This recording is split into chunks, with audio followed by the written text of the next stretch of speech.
നമസ്കാരം, എല്ലാവർക്കും പ്രവാസി മലയാളിയിലേക്ക് സ്വാഗതം.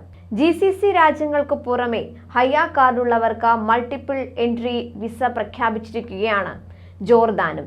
ഖത്തർ ലോകകപ്പിന്റെ ഫാൻ ഐഡിയാണ് ഹയ്യ കാർഡ്.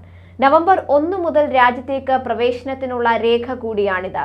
ഫാൻ ഐഡിയുള്ള എല്ലാ ആരാധകർക്കും ജോർദാനിലേക്ക് വിസയില്ലാതെ തന്നെ ഇനി പ്രവേശിക്കാം. ഫുട്ബോൾ ആരാധകരെ രാജ്യത്തേക്ക് ആകർഷിക്കുന്നതിനാണ് വിസ നിയമങ്ങളിൽ ഇളവ് നൽകുന്നതെന്ന് അധികൃതർ വ്യക്തമാക്കി.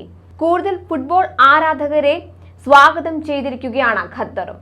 ഹയ്യ കാർഡുള്ളവർക്ക് മത്സര ടിക്കറ്റ് ഇല്ലാത്ത 3 പേരെ ലോകകപ്പ് സമയത്ത് ഖത്തറിലേക്ക് അതിഥികളായി കൊണ്ടുവരാം.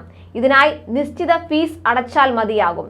അതുപോലെ ടിക്കറ്റ് ഉള്ളവർക്ക് മാത്രമായിരുന്നു ഹയ്യ കാർഡ് അനുവദിച്ചിരുന്നത്. അതായത് ടിക്കറ്റ് ലഭിക്കാത്ത താമസക്കാരനല്ലാത്ത ഒരാൾക്ക് നവംബർ 1 മുതൽ ഖത്തറിലേക്ക് വരാൻ വഴിയുണ്ടായിരുന്നില്ല. ഇപ്പോൾ കൂടുതൽ ഫുട്ബോൾ ആരാധകരെ രാജ്യത്തേക്ക് സ്വാഗതം ചെയ്തിരിക്കുകയാണ് പുതിയ പ്രഖ്യാപനത്തിലൂടെ ഖത്തർ. ഹയ്യ കാർഡുള്ള ഒരാൾക്ക് ഖത്തറിലുള്ള ആളാണെങ്കിലും പുറത്തുള്ള ആളാണെങ്കിലും 3 പേരെ കൂടി അതിഥികളായി കൂടെ കൂട്ടാം. ഇവർ ഖത്തറിലേക്ക് വരാൻ നിശ്ചിത ഫീസ് അടയ്ക്കണം.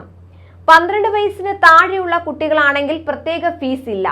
മത്സരം കാണാൻ കഴിയില്ലെങ്കിലും ഇവർക്ക് ഫാൻ സോണുകളിലേക്ക് പ്രവേശനം ലഭിക്കും.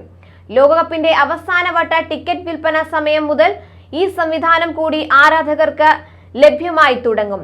മലയാളികൾ അടക്കമുള്ള നിരവധി ഫുട്ബോൾ ആരാധകർക്ക് ലോകകപ്പ് ആവേശത്തോടൊപ്പം ചേരാനുള്ള അവസരമാണ് ഖത്തറിന്റെ 1+3 പാക്കേജ് ഒരുക്കുന്നത്.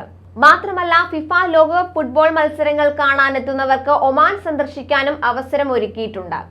ലോകകപ്പ് കാണാനുള്ള ഹയ്യ കാർഡ് കൈവശമുള്ളവർക്ക് ഒമാനിൽ പ്രവേശിക്കാൻ ഓൺലൈനായോ അല്ലെങ്കിൽ വിമാനത്താവളം ഉൾപ്പെടെ രാജ്യത്തിന്റെ അതിർത്തികളിൽ വെച്ചോ വിസ അനുവദിക്കുമെന്നും അധികൃതർ അറിയിച്ചിരിക്കുകയാണ്. ഒമാൻ ഹെറിറ്റേജ് ആൻഡ് ടൂറിസം മന്ത്രാലയമാണ് ഫുട്ബോൾ ആരാധകർക്കായി പുതിയ പ്രഖ്യാപനം നടത്തിയത്. ലോകകപ്പ് മത്സരങ്ങൾക്ക് വേദിയൊരുക്കാനുള്ള ഖത്തറിന്റെ പരിശ്രമങ്ങൾക്ക് പിന്തുണയേകിക്കൊണ്ടാണ് ഒമാൻ ഒരു കൂട്ടം പ്രത്യേക പദ്ധതികൾ പ്രഖ്യാപിക്കുന്നതെന്ന് അധികൃതർ അറിയിച്ചു. മസ്കറ്റിൽ നിന്ന് ഓൾഡ് ദോഹ എയർപോർട്ടിലേക്ക് ഷട്ടിൽ വിമാന സർവീസ് ഉണ്ടാകും. ലോകകപ്പ് മത്സരങ്ങൾക്ക് വേദിയൊരുക്കാനുള്ള ഖത്തറിന്റെ പരിശ്രമങ്ങൾക്ക് പിന്തുണയേകിക്കൊണ്ടാണ് ഒമാൻ ഒരു കൂട്ടം പ്രത്യേക പദ്ധതികൾ പ്രഖ്യാപിക്കുന്നതെന്ന് അധികൃതർ അറിയിച്ചു. മസ്കറ്റിൽ നിന്ന് ഓൾഡ് ദോഹ എയർപോർട്ടിലേക്ക് ഷട്ടിൽ വിമാന സർവീസ് ഉണ്ടാകും. 99 ഒമാനി റിയാൽ ആയിരിക്കും ഈ സർവീസിന് ഇക്കണോമി ക്ലാസ്സിലെ ടിക്കറ്റ് നിരക്ക്.